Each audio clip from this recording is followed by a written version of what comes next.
What is your name, and can you spell it for me? My name is Eugenie Beall. Eugenie Beall.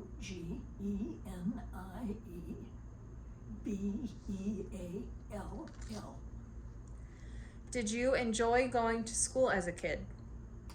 I loved going to school. Were you a good student? Yes. In two ways, I was a good student. I loved to learn, and my enthusiasm had a lot to do with my success. Perfect. What was your favorite subject in school and why?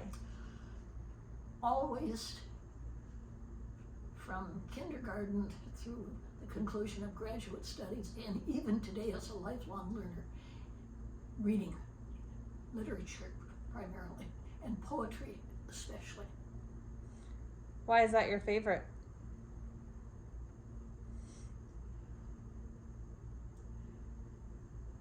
Because it has opened the world to me far beyond the geographic constraints placed upon me and the years that have limited me, and because it can convey every aspect of being human, including its mystery. Beautiful.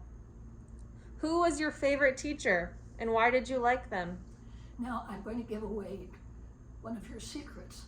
I was asked to consider this question, and I've had a very hard time coming up with an answer. So you have to allow me to have two. And bear in mind, there were countless wonderful teachers beyond them. The first one was Mrs. Walsh, and Mrs. Walsh was my first grade teacher, and she was the one who taught me to read.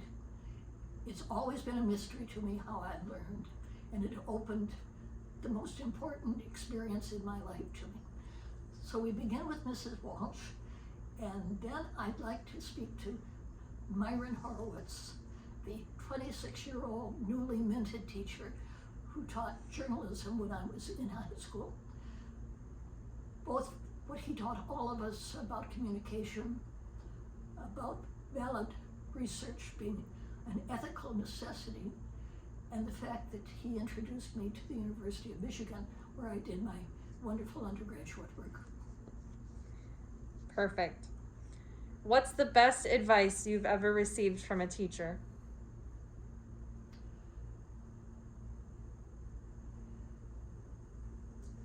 I've received it from so many teachers, and I'll never forget it. Keep going. Were you a class clown, nerd, or jock? Oh, that was easy. I was a nerd. I recall that the boy that I thought was the handsomest in my high school graduating class wrote in my yearbook to Eugenie Reagan, "She's a good kid, even if she's a brain." It broke my heart. What activities did you participate in? In high school, in college, where? High school. High school? Let's go back to Myron Horowitz. I was very interested in writing, of course, and went to a high school who had journalism as a credit course as well as producing the high school newspaper. He was our director, and through him, I was not only writing for the school newspaper, but I was given the opportunity to write for the Detroit News, which was, of course, one of the local newspapers. Through that, I became the columnist for them when I was at Michigan. I was the stringer that would write on activities at U of M. Beyond that, we were required in that class to do a research paper on an actual newspaper anywhere in the United States. We could choose it. We had to set up the arrangements to do so, and then write a paper that showed why we felt that was a significant publication. I was living in Detroit, and I chose the Michigan Chronicle, which was one of the first and one of the best newspapers for what was then referred to as Negroes in the United States. And of course, at 16, you think you can do anything and that everybody will do it for you. So I picked up the phone and asked to speak to the editor-in-chief. And this very nice voice came on the phone, and I said, "May I interview you for my high school research paper?" And the very nice voice said, "Of course you can." And so on a Saturday morning, my father drove me down to the Michigan Chronicle, where I met its lovely editor, man about 60 years old, who took me all over the newsroom. Of course, I felt I knew a lot about that anyhow at that age.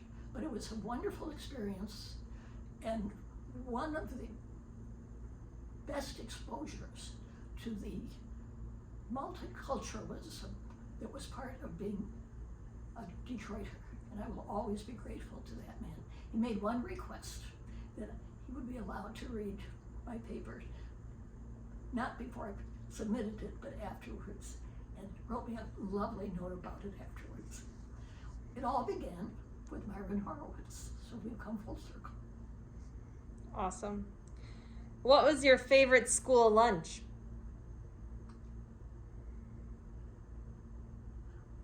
Nothing. No, I'll take that back. None of the cafeteria lunches, of course, but again, in high school, we cool kids who run the newspaper had a special place that we would go for lunch before we went down to the printers on the day we were publishing the paper. And I can remember exactly what we ordered: cheap and flavorful, large orders of French fries with lots of ketchup and Coke. So that was it. Hadn't thought of that in a long time till you asked me. Love it. Do you have anything else to add?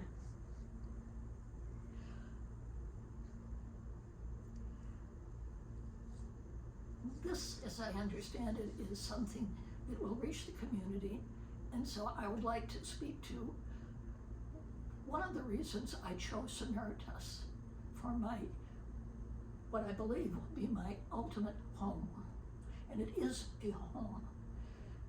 I had an opportunity to come here when my dear husband was going through a serious illness as respite. And while he would be resting, I'd walk the halls and would chat with the residents.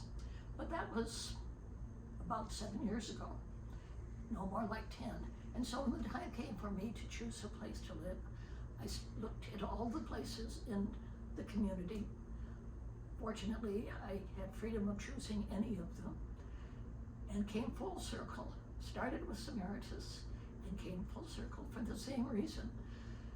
And it has a lot to do with that expression I gave you, keep going, because the amenities here are lovely and gracious and efficient.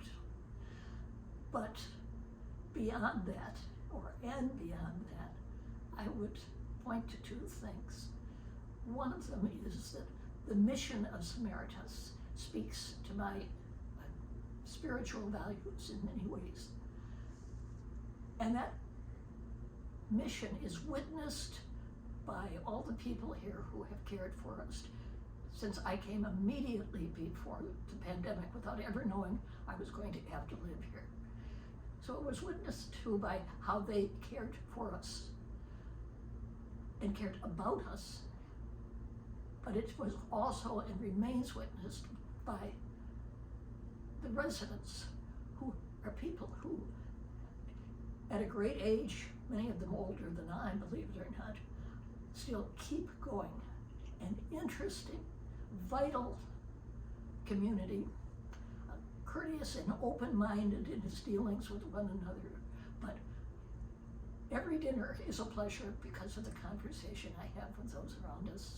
My neighbor across the hall, who has been a wonderful help from the very beginning, has given me back Mrs. Walsh. She is a retired first grade teacher. So people are always the most important part of any life experience, and that's what I would want to share with you. Beautiful. And heartfelt. And heartfelt.